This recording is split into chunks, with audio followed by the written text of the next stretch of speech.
èèyàn mi a kú déédé àsìkò yìí lọ́rọ̀ tá à ń sọ tí Tádé wọ́ màmá ẹ̀ lọ sí ọ̀dọ̀ bàbá ẹ̀ ní ààfin pé dáàdì mi mọ́mì mi mo fẹ́ rí dáàdì.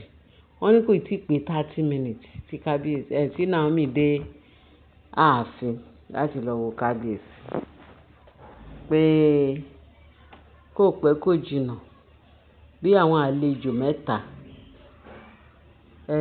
àlejò obìnrin mẹ́ta wọ́n wọ ààfin wọ́n wá bá kábíyèsí pé àwọn wá láti high court wá sáàbù yín ní pépà olórí that is Queen Naomi. Wọ́n ní Queen Naomi kẹ̀ bí báwo Naomi kí ló ń ṣẹlẹ̀ wọ́n ní kábíyèsí ló sọ bẹ́ẹ̀ o kí ló ń ṣẹlẹ̀ wọ́n ní ṣe ìyẹn kàn déédéé wá ń tiẹ̀ ní o wọ́n wá sáàbù àwọn obìnrin àjèjì mẹ́ta kí wọ́n sọ pé wọ́n bẹ̀rẹ̀ Queen Naomi pé wọ́n wá sáàbù ẹ̀ ní pépà pé kí ló dé o wọ́n ní àwọn obìnrin mẹ́ta wọ́n ní àwọn tó wá wọ́n lọ sùn Naomi sí kóòtù pé Naomi that is wọ́n ní àwọn obìnrin mẹ́ta wá sí kóòtù wọ́n wá sùn Naomi sí kóòtù so àwọn tó wá tí wọ́n á fún kábíyèsí ní obìnrin mẹ́ta náà ló tó wá tó wá sọ pé àwọn wá láti Ilé Ifẹ̀ o pé ibẹ̀ tí high court Èkó náà fi post ẹ̀ wá pé kán fún Naomi. Báwo ni ṣe máa fún yín ní high court láti Èkó pé wọ́n post ẹ̀ wọ́n ní kí ló dé ṣe lè pé Naomi wá sọ pé bí kábíyèsí ṣe wá bẹ̀rẹ̀ sí ní bá Naomi báwo ló ṣe jẹ́ wọ́n ní wọ́n wá sùn ẹ̀ sí kóòtù kí ló ṣe ó jẹ́ gbèsè ni àbí ọ̀ràn wo ló tún lọ dá tó tún sùn ẹ̀ sí kóòtù kí ló ṣẹlẹ̀ at least owó tí mo fún ẹ tó ló fẹ́ bẹ̀rẹ̀ business ṣé owó yẹn ni ò tó àbí owó yẹn ti ṣe kí ní tó lọ yáwó torí the highest thing nítorí máa sún yàn sí kóòtù ní olúwo fi kò rí gbèsè san pé that is only thing because mo mọ̀ pé o ò ṣe anybody ẹnìkan ò lè ṣe é báwo náà ṣe fẹ́ sùn ẹ̀ sí high court.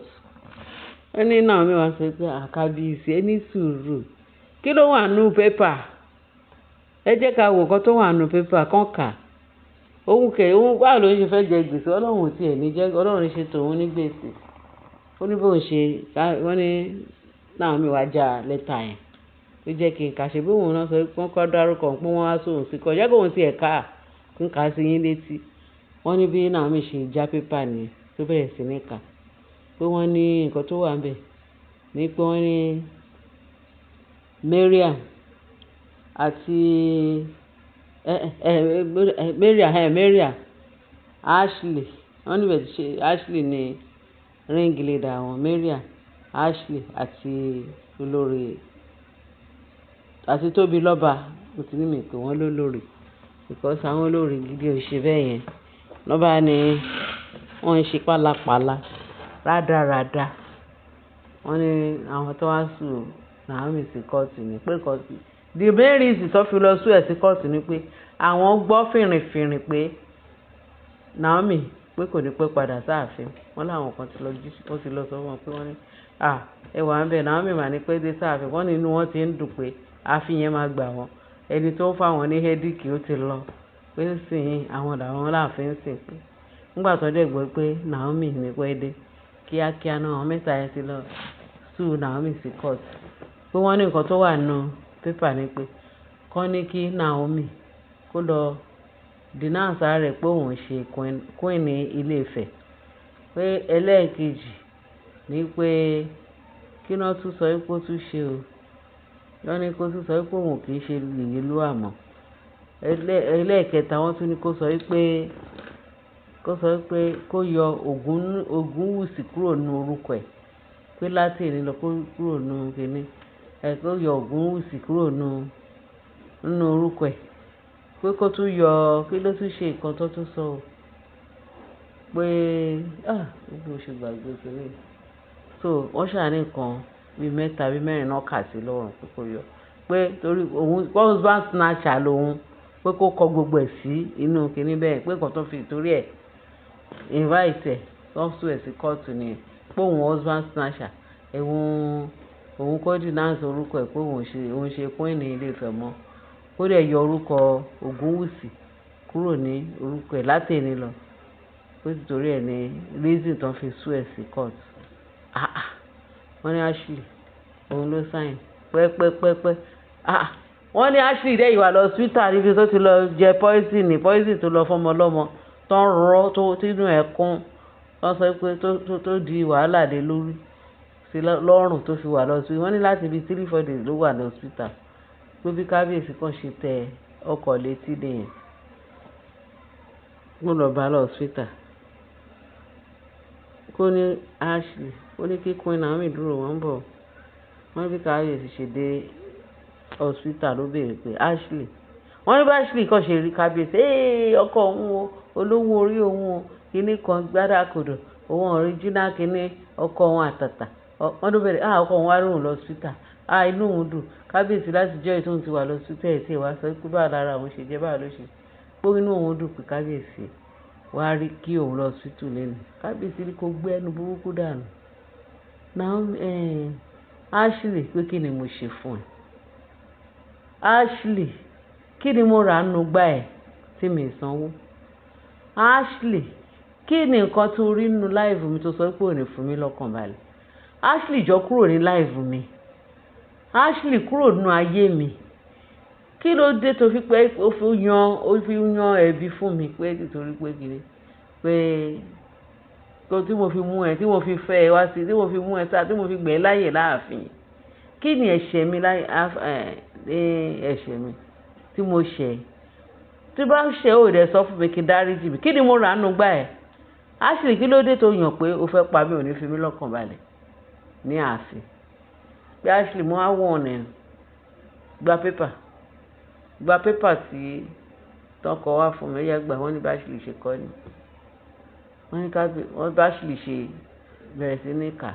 Wọ́n á ní kóun lòún ṣe, òun lòún ní kán lọ ṣe.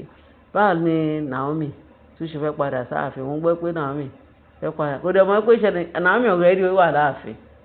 Tí wọ́n sọ pé ìyẹn ọdún yìí ṣe pé ọmọ ẹ̀ ló mú àwọn. Kì í ṣe pé Naomi ò tí kó gbogbo ẹrù ẹ̀ wá. Ẹ̀sùn kan kò sí dẹ́sà lómi. Naomi kan ní kóun lọ mú ọmọ yẹn lọ fi torí òǹgbẹ àyùn bàbá ẹ̀ yún ẹ jẹ́ kó lọ rí bàbá ẹ̀. Òun ni Naomi fi dé ààfin lọ́sàn-án yìí. Kò tiẹ̀ sí mọ̀ pé Naomi wà láàfin. Kábíyèsí kan lọ wọ̀ ni pé kó fòun lọ́rùn lẹ̀ kó ṣe gbá kó ṣàwọ̀. Wọ́n ní kábíyèsí wá ní tó bá ti ṣe tán, tó bá ti ṣe orí burúkú tán, tó bá dé ààfin o, tó bá dẹ̀ gbọ́n pé o fẹ́ ṣe ṣìwà sáàfin, kó gbàgbé pé má dé wájú mi, má dé jẹ́ rí ẹ láàfin. Ashley jẹ́ rí ẹ láàfin sí tó ti yan láàyò pé ó yan pé ó fẹ́ pa mí, ayé ò lè gbà ẹ́ láàfin. Wọ́n ní bí kábíyèsí kan ṣe pààyè ìdáni tó bẹ̀rù pé wọ́n dẹ̀ ń bọ̀ nílé pó lọ wọ̀n ni. Wọ́n á ní kí n sáré sọ fún èèyàn mi pé wọ́n ń gé Ashley lọ́wọ́, wọ́n túbọ̀ ń bo òrùka. Ìpín wo náà fẹ́ sọ pé Ashley jẹ́ tó ní kí Naomi má wá sáàfin, kí Naomi má ṣe torí wọ́n ní nǹkan tí kábíyèsí sáré lọ tètè lọ wọ̀nù ẹ̀ níbi tí wọ́n ti ń wọ̀nù yẹn pé kó fi òun lọ́rùn sílẹ̀. Kí ló dé tó fẹ́ kó òun ní ayọ̀ láyé òun? Ẹni tó ní kí kábíyèsí má ní ayọ̀ òun ni ò ní láyọ̀. Ẹni tó ní kí kábíyèsí má dùnnú láyé, inú ẹ̀ máa korò, inú ẹ̀ máa bàjẹ́ títí ayérayé. Ẹni tó bá ní òun ò fẹ́ rí kábíyèsí àti Naomi papọ̀, òun náà ní rí o. Agbára Kristi Jésù Olúwa wa. Ẹ̀yin èèyàn wa, ẹ bá mi share, ẹ bá mi like. Ẹ ṣé gan bẹ́ẹ̀ ṣe ń tẹ́tí sí wa.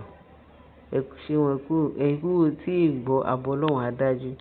Ẹni tó bá ní òun ní jẹ́ ká sinmi, òun ni ò ní ìsinmi, kò ní rí ìsinmi. Máa jìnnà sí títí láéláé. Ìtura máa jìnnà sí ara náà máa ní pọ́ńtọ̀ òun ni tó kò bá ń jẹ́ ti Ọlọ́run lókè. Ẹ̀yin èèyàn wa, ẹ ṣé gan bẹ́ẹ̀ ṣe ń tẹ́tí sí wa. Ẹ bá wa share, ẹ bá wa like, kẹ́ ẹ bá wa subscribe, kẹ́ ẹ bá wa love, kẹ́ ẹ fi tó kù sí comment section. Àbọ̀ Ọlọ́run adájú lórí wa. Kọ́kọ́ oníṣẹ́ mi wà o. Lórúkọ Jésù Kristi Olúwa wa. Àmín.